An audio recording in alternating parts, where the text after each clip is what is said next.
Hi friends, இந்த வீடியோவில் நம்ம என்ன பார்க்க போகிறோம்னா ரொம்ப செலவு பண்ணாமல் ஃபுட்டு தயார் பண்ணி கண்ட மீன் எப்படி பிடிக்குதுன்னு தான் இந்த வீடியோவில் நம்ம பார்க்க போகிறோம். வாங்க வீடியோக்குள்ளே போகலாம். அதுக்கு முன்னாடி நம்ம சேனலை கொஞ்சம் சப்ஸ்கிரைப் பண்ணி விட்ருங்க, லைக் பண்ணி விடுங்க. வாங்க இப்போ வீடியோக்குள்ளே போகலாம். இது வந்து அரிசி தவிடு 2 வாழைப்பழம் போட்டு நல்லா பேசிந்துடலாம். இப்போ தண்ணி போட்டு ஓரளவுக்கு நல்லா புட்டாக பேசிக்கணும்.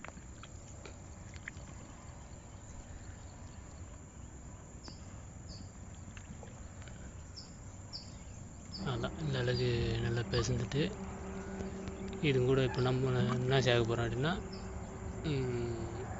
மைதா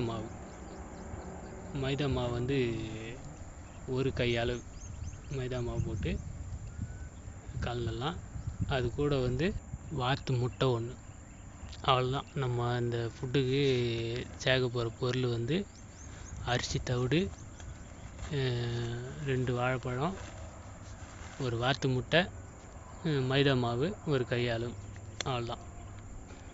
அதுக்கு மேலே நம்ம இதில் எதுவும் சேர்க்க போகிறது கிடையாது.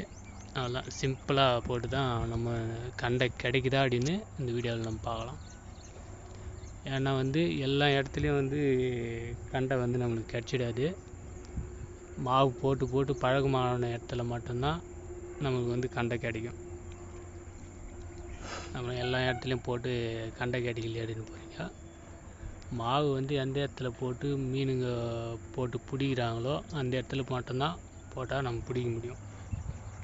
எப்பவுமே நீ என்ன மாவு போட்டு கலந்தாலும் சரி, மாவு போட்டு ஒரு 2-3 நாள் மாவு போட்டு பழக்கமாகனா மட்டும்தான் நம்மளால் அந்த இடத்துல வந்து மீன் பிடிக்க முடியும். ஜிலேபி மீன் கூட அப்போ தான் கிடைக்கும் நம்மளுக்கு. நம்ம ஒரே நாளில் போயிட்டு புது இடத்துல போயிட்டு மாவு போட்டு மீன் பிடிக்கணுன்னா பிடிக்க முடியாது, யாராலையுமே பிடிக்க முடியாது. போட்டு போட்டு பழக்கமானால் தான் அந்த இடத்துல தான் நம்மளுக்கு மீன் கிடைக்கும். அந்த இடத்துல வந்து நம்ம ஓவராக செலவு பண்ண வேண்டியதே இல்லை. இந்த அளவுக்கு நம்ம எந்த மாவுமே சேர்க்க தேவையில்ல. இந்த அளவுக்கு நம்ம போட்டாலுமே போகிறோம். நம்ம அந்த இடத்துல கண்டையும் பிடிக்கலாம், ஜிலேபியும் பிடிக்கலாம், எல்லாமே பிடிக்கலாம். ஜிலேபி மீன் வந்து மண்புழு போட்டோம்னா எந்த இடத்துலனாலும் நம்ம மீன் பிடிச்சிடலாம். ஆனால் மாவு போட்டு ஜிலேபி மீன் பிடிக்கணும் அப்படின்னா அது போட்டு ஒரு 2-3 நாளாவது பழக்கமான இடத்துல மட்டும்தான் நம்ம உடனே மீன் கிடைக்கும் நம்மளுக்கு. கண்டை மீனும் அப்படி தான். கண்டை மீன் வந்து ஒரு இடத்துல போட்டதை எடுத்துரும், ஒரு இடத்துல வந்து எடுக்காது. போட்டு போட்டு பழக்கமான இடத்துல மட்டும்தான் நம்மளுக்கு மீன் கிடைக்கும். இங்கே பாருங்கள், இவர் வந்து 5ஆம் நம்பர் முள் தான் கட்டி வச்சுருக்காரு, சைனா முள். அது வந்து நம்ம தர்மகோல் பஞ்சு கூட போடாமல் கூட போடலாம். இதில் வந்து 6 முள் கட்டிக்கிறாரு. 3 முள் வந்து வெறும் மாவுலேயே அப்படியே நுந்தி விட்டார். 3 முள்ளுக்கு வந்து தான் தர்மகோல் பஞ்சு கொடுக்குறாரு. அது மாதிரியும் பண்ணிக்கலாம். ஒவ்வொரு இடத்துல வந்து தர்மகோல் பஞ்சு போட்டால் தான் அடிக்கும் மீன். ஒவ்வொரு இடத்துல வந்து மாவு மட்டும்தான் சாப்பிடும். அந்த மாவு மட்டும் சாப்பிட்ற இடத்துக்கு தான் அந்த 5ஆம் நம்பர் முள்ளைனா மாவு உள்ள பதிச்சு விட்டோம்னா அது மாவு கடிச்சு சாப்பிட சொல்ல அது வாய்க்குள்ளே நம்ம முள் போயிடும், அந்த முள் போயிடும். அதுக்காக தான் வந்து 5ஆம் நம்பர் முள் போடணும் அப்படின்ட்டு.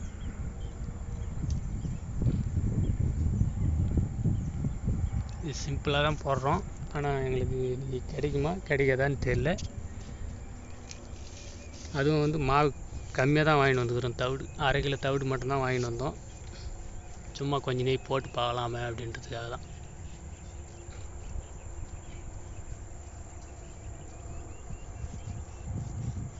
எங்களுக்கு இதில் ஒரு 2 கண்டையோ ஒரு கண்டையோ எடுத்தால் கூட சரி, அடுத்த தடவை நிறைய மாவு பிடிச்சின்னு வந்து வாங்கின்னு வந்து போட்டு இந்த இடத்துல மீன் பிடிச்சி வீடியோ போடுறோம்.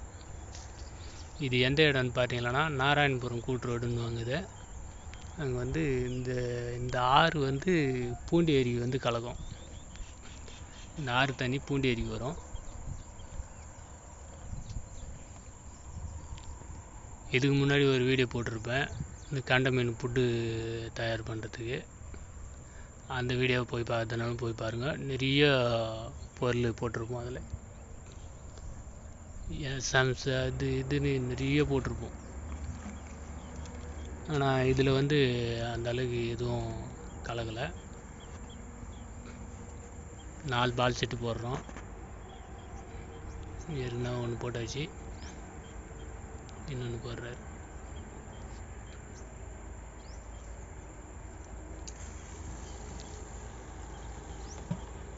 வெறும் தவிடே போடலாம். ஆனால் வெறும் தவிடு வச்சு நம்ம தூக்கி போட்டோம்னா கொட்டிடும். அதுக்காக தான் கொஞ்சம் மைதா மாவு, முட்டை, இந்த பழம்லாம் சேர்க்கிட்டு அதுக்காக தான். மீன் எடுக்க ஆரம்பிச்சிச்சுன்னா நம்ம எந்த மாவு போட்டாலும் கம்பல்சரியாக மீன் எடுத்துரும்.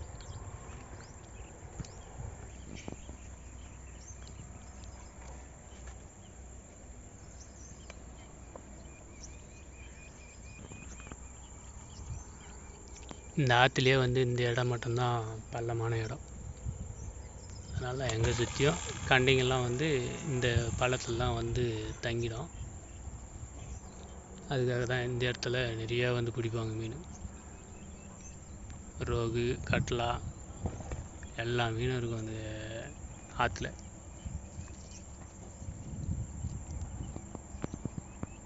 இன்னும் தண்ணி குறையணும். இன்னும் தண்ணி குறைஞ்சிதுன்னா நம்மளுக்கு உடனே மீன் எடுத்துக்கினே இருக்கும்.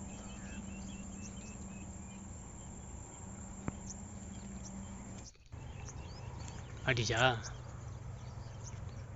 ஜிலேபியா?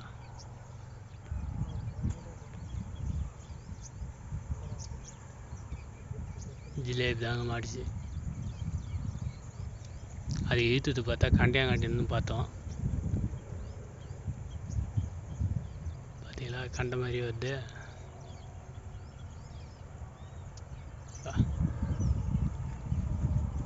கண்டையாதியா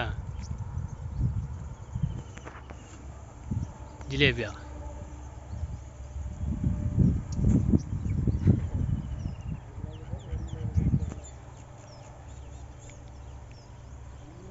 கண்டை ஒரு கண்டை மாட்டிச்சு. ரொம்ப பெருசு கிடையாது, 1 கிலோ வரும் பொழுது.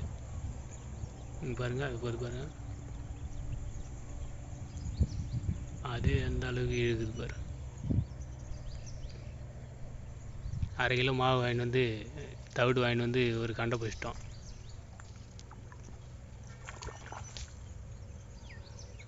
ரோகு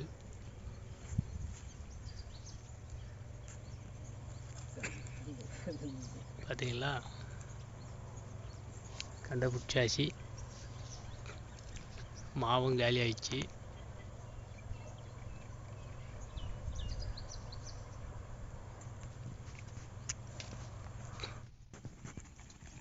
அவ்வளோதான். 3 ஜிலேபி, ஒரு கண்டை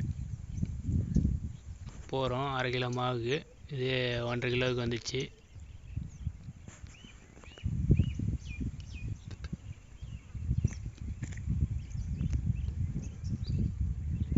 நீங்களும் அது மாதிரி கலந்து போட்டு பாருங்கள், எந்த அளவுக்கு ரிசல்ட் கிடைக்குதுன்னு பார்க்கலாம்.